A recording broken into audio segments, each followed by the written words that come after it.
Have you ever said something, just a few careless words, and immediately wished you could take them back? We all have. Words can build bridges or burn them down. They can elevate your presence or silently erode the respect you've earned over years. And yet, in a world where everyone's racing to speak, to prove, to be heard, there's something deeply powerful about the one who chooses silence, the one who listens, the one who speaks with intention. That's what we're exploring today. 6 things intelligent people never say not because they don't know what to say, but because they've mastered the art of what not to say. And at the heart of it all lies one timeless truth, echoed in the writings of the Stoics. Let silence be your goal. Say only what's necessary, and speak only when your words carry weight. This isn't a list of social tricks or self-help cliches. This is a deeper practice, a way of living that begins not with the mouth, but with the mind, with awareness, with the courage to step back when ego wants to step forward. So, if you've ever felt like your words betrayed you, or if you've been searching for a way to speak less, but with more power, this video is for you. Because real wisdom doesn't shout. It speaks once and only when it matters. Let's begin. Part 2. Intelligent people don't brag about what they know. Think about the last time you were in a room with someone who clearly knew what they were talking about but didn't feel the need to announce it. There's something magnetic about that kind of quiet confidence. It doesn't need applause. It doesn't seek attention. It simply is. Now, contrast that with the person who constantly name drops, lists off their accomplishments, quotes authors to sound impressive, or always finds a way to remind you how much they know. At first, it might seem admirable, even charming, but over time, it becomes tiring, uncomfortable, alienating. And that's the paradox. The more someone brags about their knowledge, the less wise they appear. The Stoics understood this well. Marcus Aurelius wrote, "Nature does not boast of its creations, and neither should we." True intelligence doesn't advertise itself. It shows up in the way we solve problems, in the questions we ask, in how we treat others, especially those who know less than we do. I once worked with a man named Alex, brilliant engineer, Ivy League degree, patents under his belt. But in meetings, instead of guiding the team or elevating others, he dominated the room. Every conversation became a subtle monologue about his past achievements. And though no one ever questioned his intelligence, no one ever wanted to collaborate with him either. Eventually, a junior colleague pulled him aside and said, "Your experience is incredible, but the way you present it makes others feel small." That conversation changed Alex. He stopped trying to prove himself and started helping others grow. And that's when people truly began to respect him. Because the point isn't to shine, it's to help others shine too. So, if you ever feel tempted to show off what you know, pause, ask yourself, am I sharing this to be useful or to be praised? Am I teaching or just performing? Is this about connection or validation? Intelligent people choose humility over ego. They let their actions speak louder than their words. They'd rather be respected quietly than admired loudly. And most importantly, they know this. You don't need to announce your value. People will feel it when they're around you. Because true wisdom doesn't interrupt the room, it changes the room simply by being there. Part 3. Intelligent people don't dismiss others' opinions.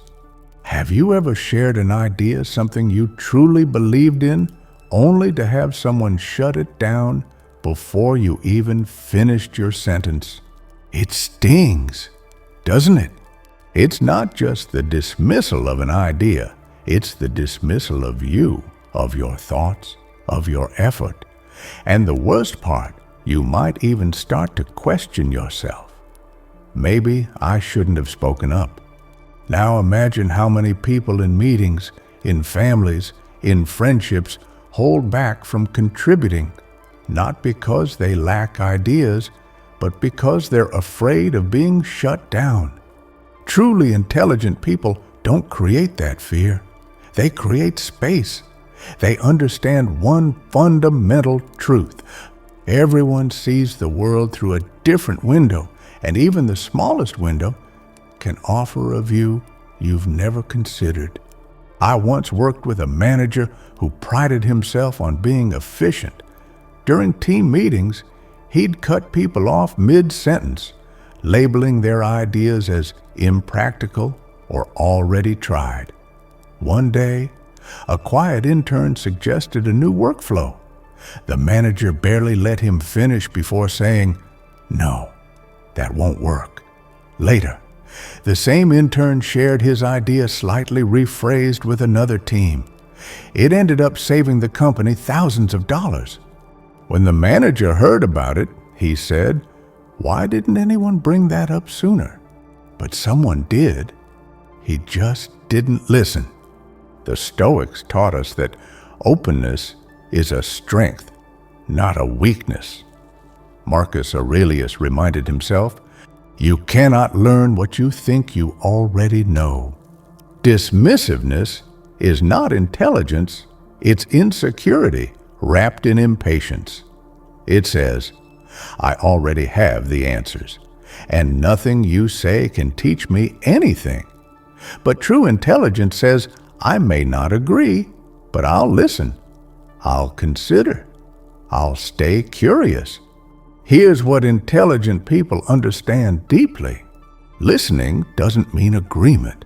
It means respect. Even a flawed idea can spark a better one. The moment you think you have nothing to learn is the moment your growth ends. They ask follow-up questions. They say, "Tell me more." They don't aim to win arguments. They aim to understand perspectives, because they know that every person they meet, regardless of age, title, or background, knows something they don't. And that's not just wisdom, that's leadership. So the next time someone offers a thought that feels off, pause.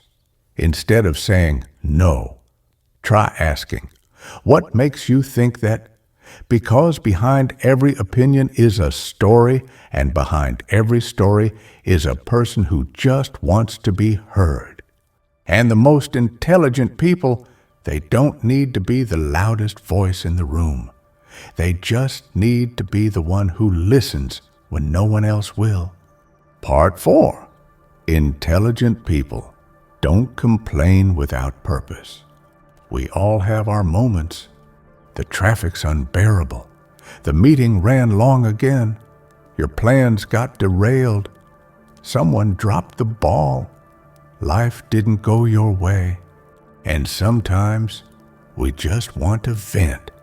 But there's a subtle and powerful difference between a moment of frustration and a habit of complaining. Truly intelligent people know the difference. They don't pretend life is always perfect. They don't suppress their emotions, but they also don't stay stuck in negativity, especially when nothing productive comes from it. Because complaining without purpose doesn't solve problems, it cements them. It traps you in a loop of helplessness, where the more you speak of what's wrong, the less energy you have left to change it. I knew someone like that once, a co-worker named Paul. On paper, he was competent, but in every conversation, there was a complaint: the workload, the co-workers, the company, the weather, his commute. At first, people sympathized. Then they avoided him. Not because they didn't care, but because negativity is draining. And over time, it became clear that Paul wasn't looking for solutions. He was looking for something to blame. One day, a colleague asked him, "I hear everything you're frustrated about, but what are you doing about it?" That question hit him harder than any criticism ever could. The Stoics taught that complaining about what you can't control is the fastest way to lose control of yourself. Epictetus wrote, "It's not things that upset us, but our judgment about things." In other words, the problem is rarely what happened. The problem is how long you choose to stay angry about it. So, what do intelligent people do instead? They ask better questions. Is this within my control? Can I take action? If not, can I let it go? And when the answer is yes, they act. When the answer is no, they shift their perspective. They reframe. They adapt. They focus on what can be improved, even if that's just their own attitude. And perhaps most importantly, they protect their energy, because every minute spent complaining is a minute taken away from creating, healing, or connecting. That doesn't mean they never vent, but when they do, it's intentional, short, honest, and followed by reflection or change, because the goal isn't to be stoic in the sense of cold silence. The goal is to be constructive, to honor your emotions, but not be ruled by them. Paul eventually learned this. He started journaling instead of venting, started bringing solutions to meetings instead of problems. And slowly, the same co-workers who once avoided him began to seek him out for insight, not just because he was smart, but because he had become calm, focused, and solution-oriented. That's what happens when you stop wasting words on what's broken and start using your words to build something better. And that's what makes someone not just intelligent, but truly wise. Part 5. Intelligent people don't make empty promises. A promise is more than just words. It's a silent contract. It carries weight, even if we say it casually. And when that weight is dropped intentionally or not, trust breaks, not with noise, but with quiet disappointment. That's why intelligent people are careful with their commitments. They understand this. Every time you say, "I'll do it," your character steps into the spotlight. Now, here's the thing. Most people don't make promises with bad intentions. We say yes to be polite. We agree out of pressure or fear of disappointing someone. We overestimate what we can deliver or underestimate what life might throw at us. But here's what happens. Every unfulfilled promise, even the small ones, chips away at how others see us, and worse, at how we see ourselves.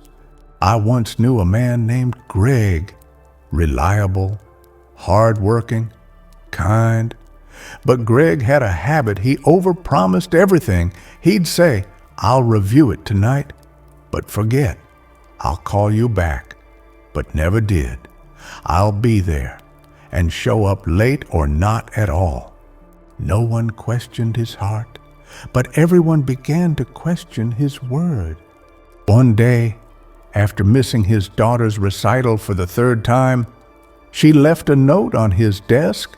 "You don't have to promise everything, just do what you say." That simple message stayed with him. The Stoics taught us that our word should be as solid as our actions. Marcus Aurelius wrote, "If it is not right, do not do it. If it is not true, do not say it." It's not about being perfect, it's about being intentional, consistent, trusted. So, what do intelligent people do instead of overpromising? 1. They pause before saying yes. They ask, do I really have the time, the energy, the bandwidth? They don't commit to impress, they commit to deliver. 2. They underpromise and overdeliver. They'd rather say, I'll try by Friday and finish on Thursday than say tomorrow for sure and disappoint. 3. They own it when they fall short. They don't make excuses. They say, I missed the mark. Here's how I'll make it right. And they follow through. Because they understand credibility is built one promise at a time and broken just as easily. Greg eventually made that shift. He started saying no when he needed to, started being honest about what he could actually handle. And when he made a promise, people leaned in because they knew he meant it. That's the mark of a wise person. Not someone who says yes to everything, but someone whose yes means something. In the end, it's not the number of promises we make that defines us. It's the ones we keep. Part 6. Intelligent people don't overshare future plans. There's something exciting about telling people what you're going to do. I'm launching a new business. I'm writing a book. I'm starting a new chapter in life. You get instant validation, admiration, even before anything has actually happened. But here's the danger. The more you talk about your plans, the less likely you are to follow through. Strange, right? But the Stoics knew this long before modern psychology confirmed it. When we share our goals too early, we borrow the feeling of accomplishment without earning it. We create a false sense of progress, and that can quietly drain our motivation to act. Epictetus once said, "Don't explain your philosophy, embody it." In other words, let your actions speak. I knew someone who learned this the hard way. Her name was Sarah Driven, creative, full of vision. Every few months, she'd tell friends about a new project, a podcast, an online course, a business idea, and every time, people got excited for her. But months would go by, and nothing materialized. Not because she wasn't capable, but because talking about the dream felt almost as good as doing it. And once that feeling wore off, the work no longer seemed urgent. Eventually, one of her mentors told her gently, "Start talking about your progress, not your plans." That changed everything. Now, this doesn't mean intelligent people hide everything. They still share, but strategically. They ask, does sharing this move me forward or just feed my ego? Am I seeking accountability or applause?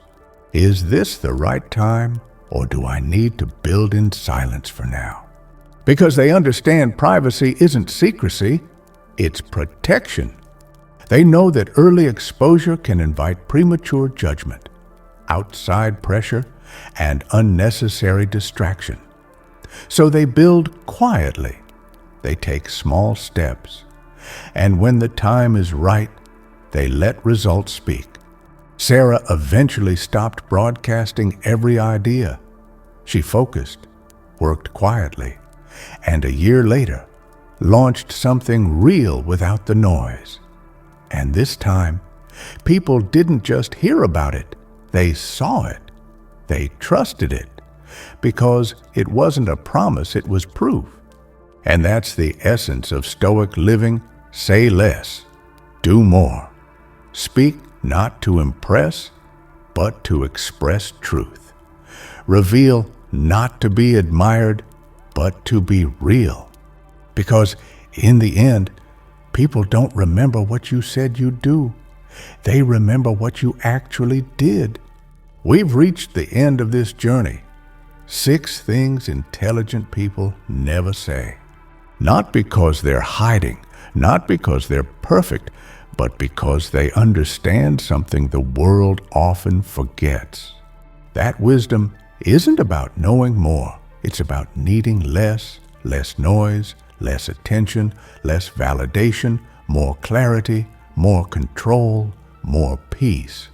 In a world where everyone wants to be seen, the truly wise person learns to observe instead of react, to listen instead of dominate, and to speak only when their words are rooted in intention, not impulse.